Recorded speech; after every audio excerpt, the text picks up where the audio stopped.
Nuestro invitado de hoy, que es Toni Cantó, el diputado del Grupo Parlamentario de Ciudadanos en el Congreso.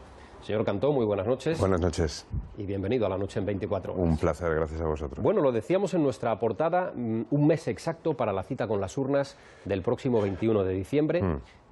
Una cita a la que Ciudadanos en Cataluña llega con una estimación de voto muy importante, incluso situada como segunda fuerza política en la mayoría de los sondeos, pero no sé si en esto coincide en el análisis, separada o da la impresión que bastante separada de las otras dos fuerzas constitucionalistas, PSC, Partido Popular, lo cual no sé si aleja la posibilidad de acuerdos postelectorales. Bueno, vamos a ver lo que pasa, ¿no?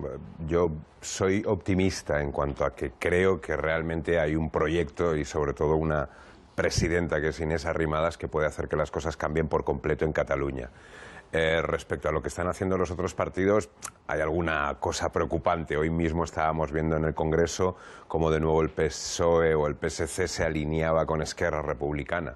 En uno de los discursos que ha dado, quien más le aplaudía al PSOE era Esquerra Republicana, y uno teme o se pregunta de vez en cuando si eso tiene que ver con algún acuerdo que haya por ahí. De hecho, históricamente han llegado a acuerdos y hoy hablábamos de educación y le ha cedido el PSOE la educación a Esquerra Republicana sin ningún problema.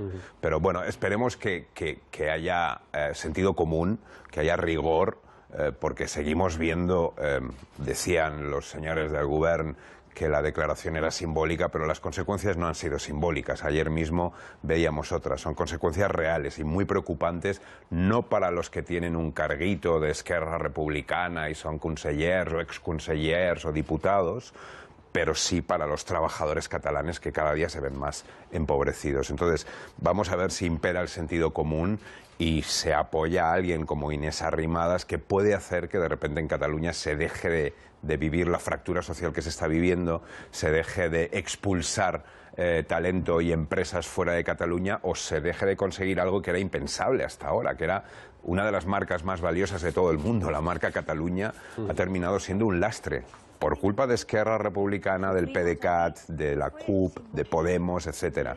Entonces nosotros somos optimistas y esperamos que la cosa cambie, ¿no? Hoy ha dicho precisamente, me viene a la memoria, al decir usted lo que hace referencia, las palabras de José Luis Bonet, el presidente de la Cámara de Comercio de España, diciendo que, como consecuencia de lo ocurrido ayer con la Agencia del Medicamento, la marca Barcelona está muerta. Esa es la frase textual que ha empleado alguien tan importante en el mundo de la economía. Bueno, es que, vamos a ver, era obvio que una agencia tan importante como la del medicamento, que sale por el Brexit del Reino Unido huyendo de aquello, es complicado que se le pueda atraer a un lugar en el que los secesionistas catalanes siguen echando un pulso, siguen paralizando el país, siguen creando inseguridad jurídica, siguen creando separación, enfrentamiento, etcétera, etcétera. Es su responsabilidad. Yo espero que los ciudadanos catalanes, que por cierto han empezado a manifestarse en contra de ellos masivamente, por fortuna se ha perdido el miedo y se ha salido a la calle a manifestar el hartazgo hacia esta gente.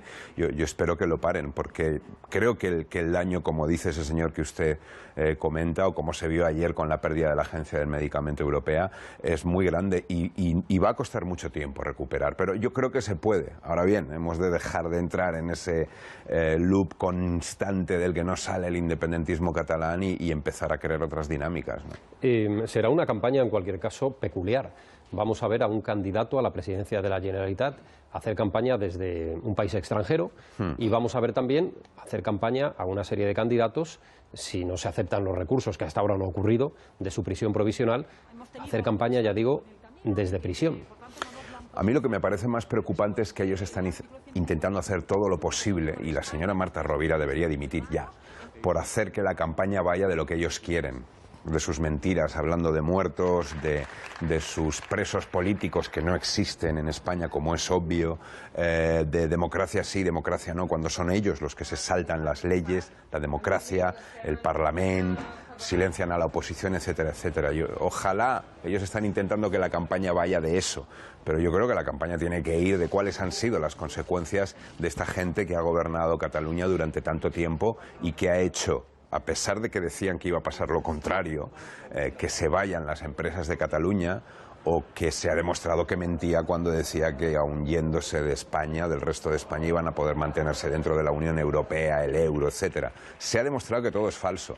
Entonces tienen que empezar a mentir para intentar que la campaña vaya de otra cosa. Y por cierto, nosotros también queremos que vaya de algo que es muy importante para los ciudadanos, que es la sanidad, la educación, el empleo, etcétera, porque estamos hablando, o los impuestos, estamos hablando de una de las comunidades autónomas que menos crece, donde más ha crecido el paro, donde hay más pobreza durante este tiempo en comparación con otras comunidades autónomas, donde la sanidad y la educación están peor y sin embargo los impuestos son los más altos para pagar las dinámicas secesionistas de toda esta gente, ¿no? Mienten también, a su juicio, cuando acatan la Constitución. Ahora lo estamos viendo, están saliendo a la luz los recursos que han presentado contra las órdenes de prisión. Bueno, yo no me los creo. Yo a un delincuente que después de haber sido pillado y después de haber sido encarcelado dice no, yo no quería hacerlo, yo ahora lo acato. Bueno, vale, de todas formas a mí me parece indiferente, lo acaten o no. Ahora tienen que cumplir con la ley y con lo que dictaminen los jueces, ¿no? Pero desde luego está en que siguen en prisión si no acatan la ley. Claro, bueno, pero el recorrido es largo, queda mucho tiempo para que sigamos viendo todo lo que ha pasado y podrán salir, pero tendrán que volver a ponerse delante de un juez y ya veremos lo que dictamina el juez. Le iba a preguntar también por esa frase de Marta Rovira. ¿En qué ha quedado? Usted cree, varios días después, causó una gran conmoción, hubo una cascada de reacciones, creo que pocas declaraciones han suscitado tanto rechazo como las palabras de Marta Rovira. Varios días después, y habiendo desmentido alguna de sus fuentes exactamente lo que ella dijo... Prácticamente todas, por lo que yo he leído en prensa, prácticamente todas las personas que eran o que fueron interlocutores suyos y que pudieron comunicarle eso han dicho que no, que para nada. Por lo tanto, yo creo que se le ha pillado infraganti a la señora Marta Rovira y que tiene que pedir disculpas o tiene que dimitir, ¿no? Porque me parece que es de una irresponsabilidad enorme mentir en algo tan grave a los catalanes y al resto de españoles. ¿Se embarrará el terreno en esta campaña electoral? Ellos van a hacer todo lo posible para que se embarre y para no hablar de cómo las empresas han huido de Cataluña, de cómo Europa le ha dicho claramente a los secesionistas que estarían fuera de Europa si hacen una declaración de independencia, fuera del euro, etcétera, etcétera. Por eso ellos van a estar mucho más cómodos en una campaña electoral embarrada y a base de mentiras como la de esas muertes a las que aludía la señora Rovira o la señora, no me acuerdo cuál de ellas, de la CUP, que también hizo unas declaraciones similares, ¿no? Usted es muy activo en las redes sociales, además es uno de los dirigentes políticos que antes conectó con el mundo, especialmente de la red social Twitter. Estos días se habla mucho de la injerencia de otros países, o al menos de cuentas alojadas en otros países, en redes sociales, para difundir mentiras, bulos, falsedades, noticias falsas, que de alguna forma puedan condicionar a la opinión pública. ¿Cree usted, tiene la convicción de que esto es así? No hablo de la procedencia, si vienen de un país o de otro. Me consta que ellos contrataron a Assange, ¿no? Y se ha demostrado que le pagaron dinero y, bueno, él algo de esto sabe, ¿no? Entonces, no sé hasta qué punto será o no cierto eso que usted dice. A mí me parece que lo que hay que reivindicar en este tipo de cosas es la importancia de un periodismo independiente y que denuncie y que aclare la realidad y la verdad de las cosas, ¿no? Frente a eso, ese tipo de bulos no tienen mucho recorrido. Hay dos vertientes de esta historia.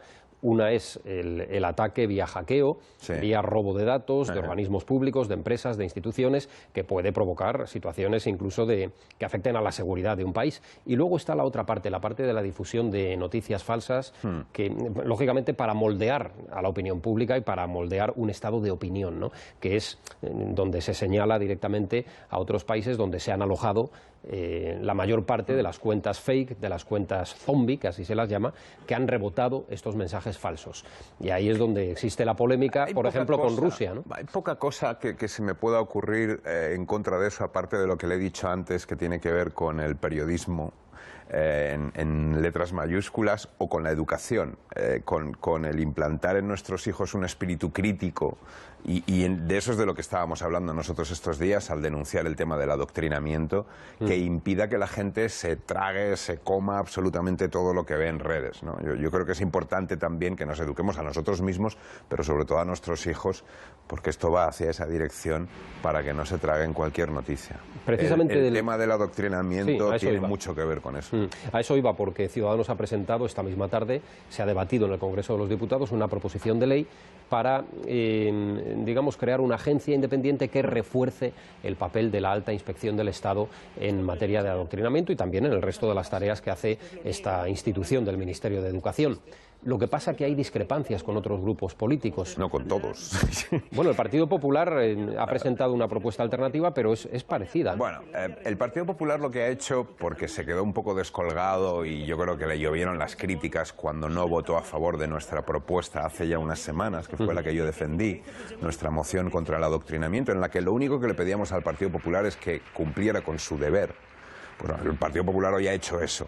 Pero es un poco absurdo, porque claro, el Partido Popular ha presentado una PNL que al fin y al cabo es decirle al gobierno, desde el Partido Popular, que es el partido del gobierno, decirle al gobierno que cumpla con su deber. Bueno, pues claro, nosotros no vamos a votar en contra de eso. Lo que nos parece alucinante es que el partido del gobierno no esté cumpliendo con su deber, no haya cumplido con su deber desde hace muchos años, porque esto además no es solamente responsabilidad del Partido Popular, es responsabilidad también del Partido Socialista, que no hizo algo que debiera hacer, que es utilizar una posibilidad que le da nuestra Constitución, que es la de la alta inspección, que vigile que no existan libros de texto como el que se están denunciando continuamente y en todas partes, sobre todo en Cataluña, pero también en Baleares y en Valencia, en los que se distorsione la realidad, la historia, o que se pueda denunciar que haya profesores que estén pues colgando esteladas en los colegios o al final es despolitizar la educación. Yo creo que despolitizar la justicia es algo de lo que hemos hablado mucho nosotros, que a muchos les costaba entender y que al final se ha asumido y está en el debate, en el centro del debate. Nosotros esperamos que dentro de un tiempito también pueda estar en el centro del debate y ya todo el mundo lo asuma como necesario, que de igual manera que hay que despolitizar la justicia, pues también hay que despolitizar la educación y hay que dedicarse a enseñar a nuestros hijos a pensar, no qué pensar. Y hoy todos han salido en tromba atacándonos con diferentes argumentos. Pero la base de todos los argumentos muchas veces es la de no querer reconocer que hay casos que están denunciando muchísimos ciudadanos y que, aunque tuvieran ellos razón y fueran absolutamente minoritarios, no entiendo cuál es el problema en que se busquen, se persigan y se corrijan, aunque fueran minoritarios. Y no son tan minoritarios, ¿eh? No son la mayoría de los colegios en España, eso es obvio. Tenemos unos grandes profesionales en educación, pero sí que es cierto que en determinados lugares estas cosas suceden. Y lo único que pedimos es que haya una herramienta, primero, para detectarlo, corregirlo, y segundo, para permitir algo que nos parece esencial y que nadie discute en lucha contra la corrupción, que es otro tema que yo manejo, que es la defensa del denunciante.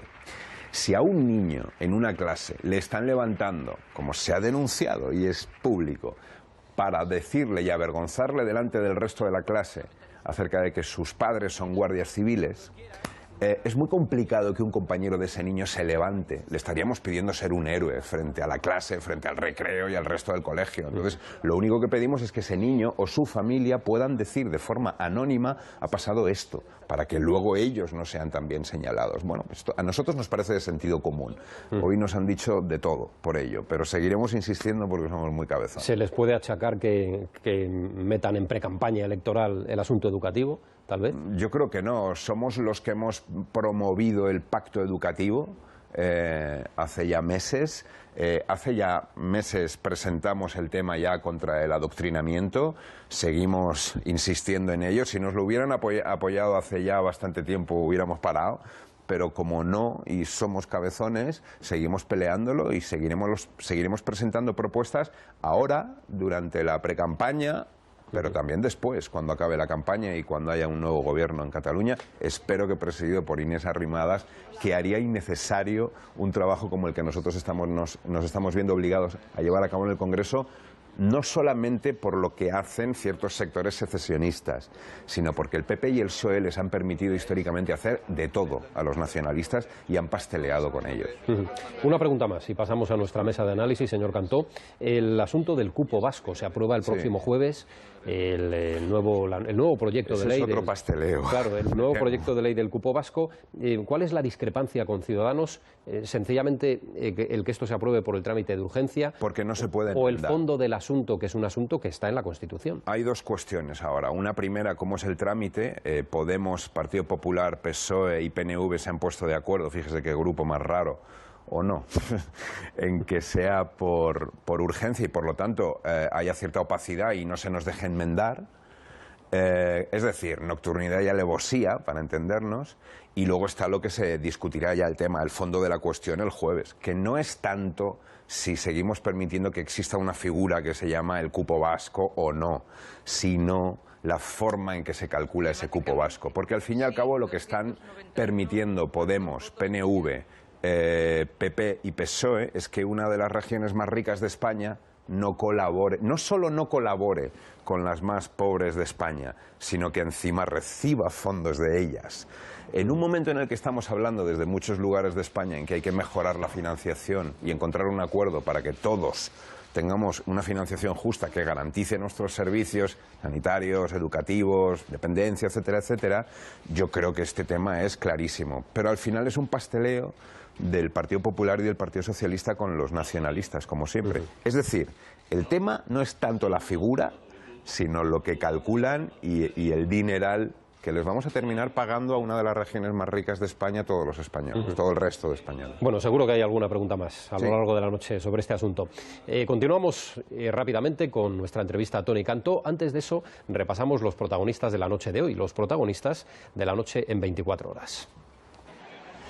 El exvicepresident de la Generalitat, Oriol Junqueras, y tres exconsellers, Raúl Romeva, Carles Mundó y Dolors Bassa, piden su salida de la cárcel alegando que asumen su cese por la aplicación del 155. El exconseller de Interior, Joaquim Forn, del PDeCAT, también pide salir de prisión por acatar su cese por el 155. Sí que lo acatan explícitamente los exconsellers Jordi Turull y Josep Rull, aunque en redes sociales especifican que están en desacuerdo con su aplicación. La Fiscalía tiene intención de oponerse a que la causa se acumule a la del Supremo, lo detalla Pepe Herbás. Hacienda ha dictado una instrucción para que Carles Puigdemont informe en 10 días si se acoge al estatuto del expresidente catalán y, por tanto, a las condiciones que comporta, entre ellas, cobrar la pensión como expresidente de la Generalitat, 112.000 euros. Si solicitara esa cuantía, supondría que acepta su destitución por la aplicación del artículo 155 de la Constitución, que supuso su cese como presidente de la Generalitat. El Centro Criptológico Nacional ha asegurado que los 10 días anteriores y posteriores a la aplicación del artículo 155 en Cataluña se detectaron unos 70 intentos de ciberataques contra la administración pública, pero ninguno promovido por Rusia. Se trataría de ciberactivistas con impactos bajos o nulos. En lo que va de año hemos sufrido 26.500 ciberataques, un 26% más que el año pasado. En la sede de la Fiscalía General, numerosas autoridades y ciudadanos anónimos han despedido al fiscal general del Estado, José Manuel Maza, que falleció por una infección el sábado en Buenos Aires. El rey ha visitado por la mañana la Capilla Ardiente. También ha acudido Mariano Rajoy, gran parte del equipo de gobierno, el líder del Partido Socialista y el de Ciudadanos. Pablo Iglesias ha expresado sus condolencias, pero no ha asistido, dice que por coherencia. También han acudido personalidades del mundo judicial. Sobre el relevo de Maza, el ministro de Justicia aboga por no precipitarse. El funeral se oficiará el jueves. Persona recta, justa, equilibrada, sensata. La figura de José Manuel Maza, una persona que sirvió al Estado. Le ha tocado vivir y tomar decisiones muy complicadas en momentos muy difíciles que no eran fáciles.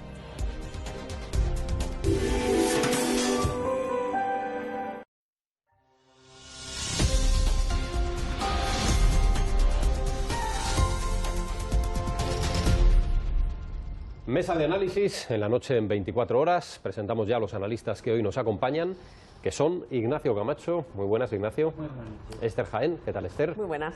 Carmen Ramírez de Ganuza. Hola, Carmen. Muy buenas noches, Víctor. Y José Luis Roch. ¿Qué tal, Víctor? Buenas noches, José Buenas Luis. noches. Bienvenidos los cuatro. Ya saben que esperamos sus comentarios en la red social Twitter, también en Facebook, en las redes sociales de nuestro programa, y estamos recibiendo sus comentarios. Y continuamos con nuestra conversación con Toni Cantó, el diputado de Ciudadanos en el Congreso. Vuestras preguntas, José Luis, la tuya será la primera. Vale, pues vamos allá. Buenas noches, señor Cantó. En fin, llevamos unos meses, y usted los ha vivido y sufrido casi en el Congreso, donde las palabras gruesas por diversas partes del hemiciclo, es decir, que usted ha recibido bastantes castigos, verbales al menos, ¿no?, de momento, y gestuales también, alguno que otro, por hablar del adoctrinamiento en las escuelas y todas estas cosas, que bueno, me gustaría que comentara algo sobre eso, pero la pregunta es clara y directa. Esta crisis independentista que hemos vivido durante estos últimos meses de una manera radical, ¿cree que se puede extender a otras regiones de España? Y se lo digo con su condición de valenciano.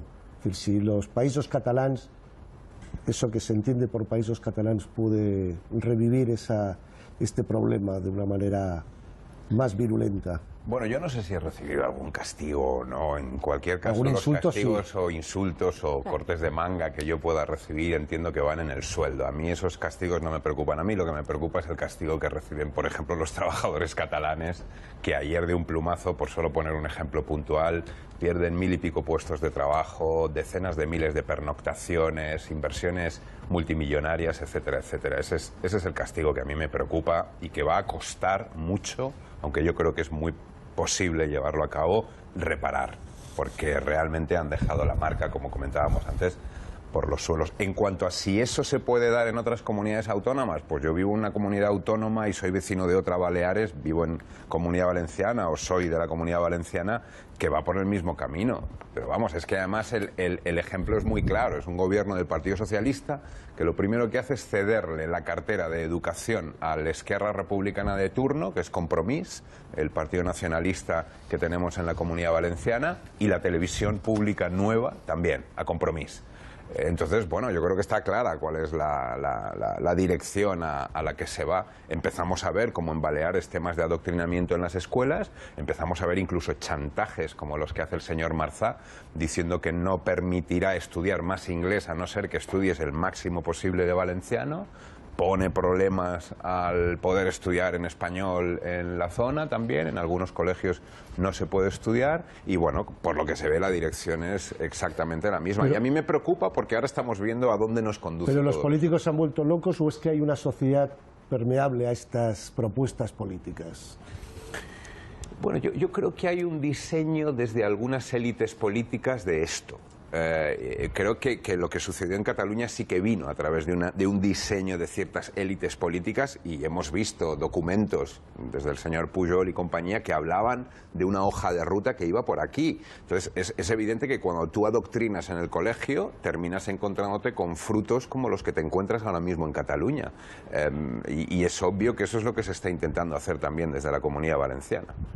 Carmen, tú dirás. Sí, yo tenía dos mini cuestiones. Una es la del cupo vasco. Se entiende muy bien que, bueno, primero una cuestión básica y es que es la primera vez que un partido nacional impugna el cupo vasco, que es una noticia suficientemente... La segunda vez. UPyD también lo impugnó. Estamos, claro, heredero de UPyD, de acuerdo. Entonces, lo que me interesa saber, digamos que el impugnar la lectura única se entiende muy bien, porque es una cosa de bastante trascendencia. También se puede entender que haya una diferencia en el cálculo, una impugnación sobre las cantidades.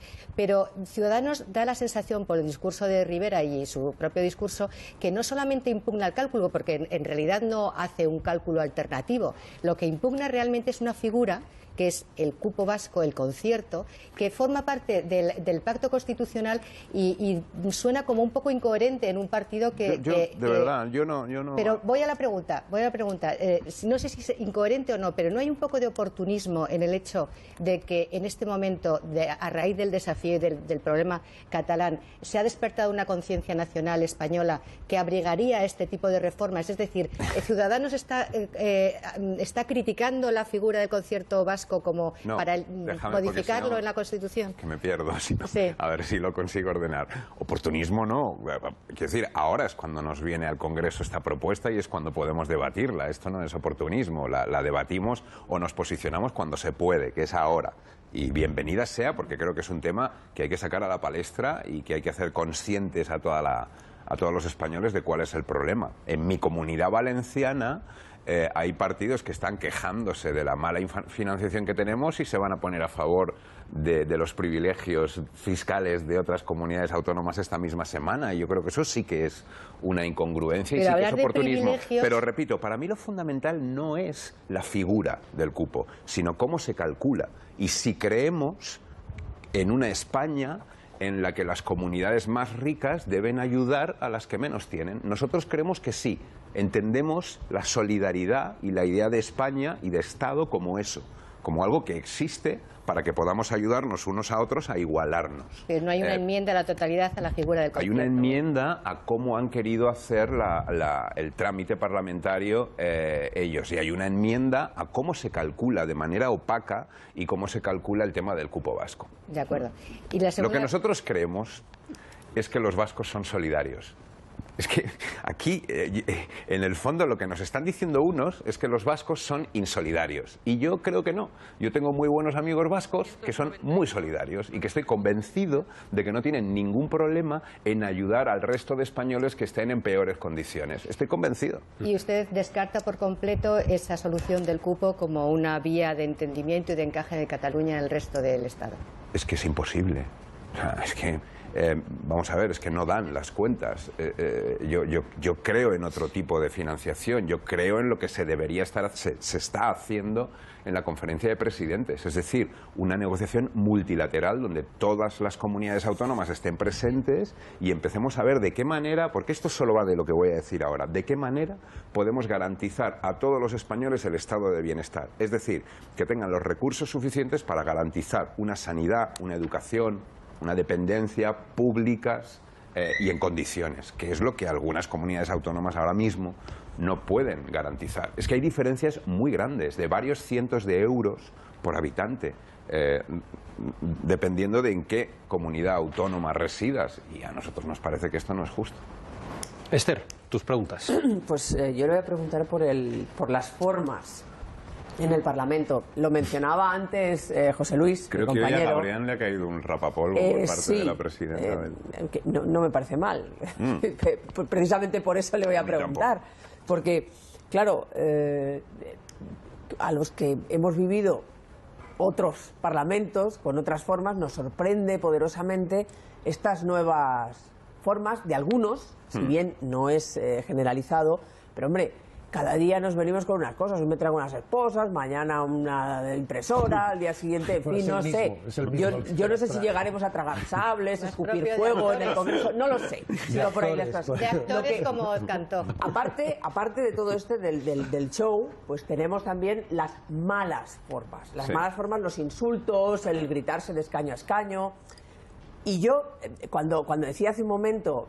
A mí no me preocupa, me va en el sueldo. Hombre, pero es que yo creo que a los españoles no. Ver estos espectáculos a mí me parece francamente triste. Sí, tienes razón. En ese sentido, perdona, desprestigia la institución de alguna forma, ¿no? Y en eso sí que tienes razón. Entonces, yo no sé si hay alguna fórmula que se pueda hacer o conjurarse de alguna manera. Entre yo todos, la tengo decir, clarísima.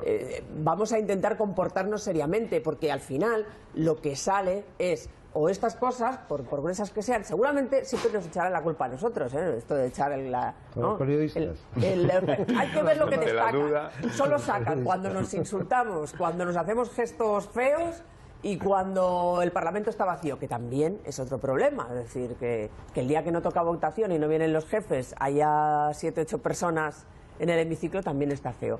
Yo no sé si se les ha ocurrido, ya sé que es mucho menos importante que la cuestión catalana, etcétera, pero intentar hacer ya no un pacto de Estado, pero un pacto de buenas formas, ¿no? y de convivencia en el Parlamento, que luego es una imagen que se traslada a toda la sociedad. Influye en la sociedad. Yo creo que quien no tiene propuestas que hacer tiene que salir con estas para poder ocupar un espacio, ¿no? Y creo, por otra parte, que las reacciones más viscerales que hemos vivido durante estos últimos días se deben precisamente al dinero. Porque el señor Rufián monta el show cuando le decimos a él y al resto de secesionistas, señora Ciuró, cuando me hace el corte de mangas, que queremos que no se les pague el sueldo porque han dicho que no van a venir, porque tienen que estar trabajando para romper España. Entonces es cuando empiezan a hacer los gestos más exagerados. Yo estoy seguro de que si desde la presidencia del Congreso de los Diputados se le pusiera una multa de 300 o 400 euros a alguno de estos cada vez que hacen un show, los shows se iban a acabar muy rápido.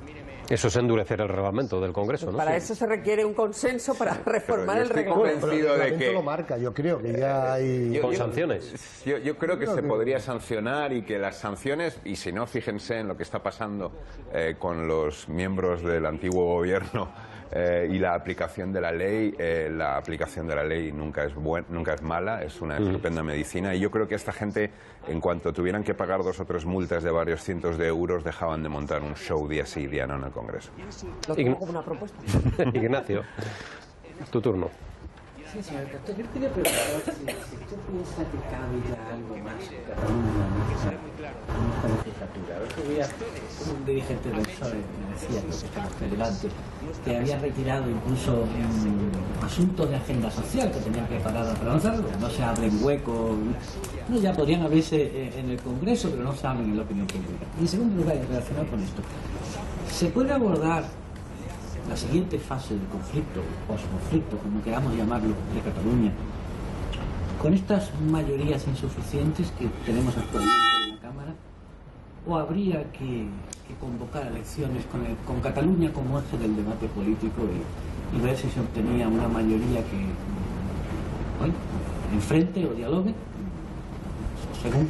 Yo compartiría con usted la frustración de que muchas veces el trabajo parlamentario que se sigue haciendo en el Congreso no tiene eco. Yo hoy mismo a las 9 de la mañana estaba en el Congreso preparando una comparecencia que ha empezado a las 10, el director del País, luego me he ido a una reunión y he vuelto, y esta vez preguntaba yo a otra compareciente, a Marisa Gallero, acerca de la presunta financiación ilegal del Partido Popular. Pero al final lo que tiene eco es otra cosa y tiene sentido, porque es un problema muy gordo que yo creo que es uno de los grandes retos de la historia de la democracia y que no solamente está empobreciendo ya a Cataluña, sino al resto de España. A veces es frustrante encontrar que pueden no tener eco determinados trabajos que uno esté llevando a cabo en el Congreso. Respecto a si Cataluña debe provocar que existan unas elecciones generales en nuestro país, bueno, yo creo que no, en principio no. Vamos a ver qué pasa con las próximas elecciones autonómicas en Cataluña. Yo soy optimista y espero que ante la elección entre la señora Rovira, que encima ayer o anteayer mismo nos ha demostrado que falta la verdad, que miente y que no tiene ni el más mínimo reparo en hablar incluso de amenazas de muerte cuando no han sido tales, y todos sus interlocutores la han desmentido ya. Ojalá dimita, porque Cataluña no merece una presidenta así. Yo espero que se decida pronto y exista la posibilidad y una mayoría que puede ser posible que lleve a cabo Inés Arrimadas para presidir Cataluña y empezar a hablar de eso que me dice usted, empezar a hablar en Cataluña de sanidad, de educación, de acabar con los barracones, de poner en marcha todo el tema de dependencia, de crear un empleo, de bajar los impuestos, que es lo que vamos a proponer allí también nosotros, etcétera, etcétera, y no el raca-raca este continuo del procés que parece que no acaba nunca, ¿no? Entonces se lo preguntaré de otro modo. Si no saliera esa mayoría constitucionalista y saliese en diciembre un nuevo gobierno independentista, ¿sería menester replantearse las mayorías del Congreso? ¿O usted cree que con este consenso constitucionalista más o menos precario? Yo soy más optimista que usted. Espero que algunos recuperen el SENI, sin ir más lejos, el Partido Socialista que hoy ha estado del lado de los independentistas, y se pueda apoyar una presidenta como Inés Arrimadas que haga que la cosa cambie. Allí para empezar, y que luego en el Congreso de los Diputados podamos ponernos a trabajar también en algo que nosotros también estamos promoviendo, como por ejemplo acabar con unas leyes que así lo permitan con la corrupción, promover un empleo más estable, mejorar nuestra educación, nuestra sanidad, etcétera. ¿Eso sería posible con Iceta de presidente? ¿O tiene que ser Arrimadas? Bueno, es que yo creo que Iceta ha dicho ya que no, que quiere verse en otra. Yo creo que Iceta está haciendo guiños a quienes está metiendo en las listas y de quien está buscando apoyos o quien está visibilizando apoyos en el Congreso, que tienen más que ver con los independentistas que con nosotros. Pero esperemos que consiguiendo de nuevo un gran resultado y siendo primera fuerza de la oposición, y Z vea que lo necesario para que aquello empiece a ponerse en marcha sea a apoyar a Inés Arrimadas. Ahí lo dejamos. Toni Cantó, gracias por acompañarnos esta noche, diputado de Ciudadanos en el Congreso, y hasta una próxima ocasión. Gracias y buenas noches.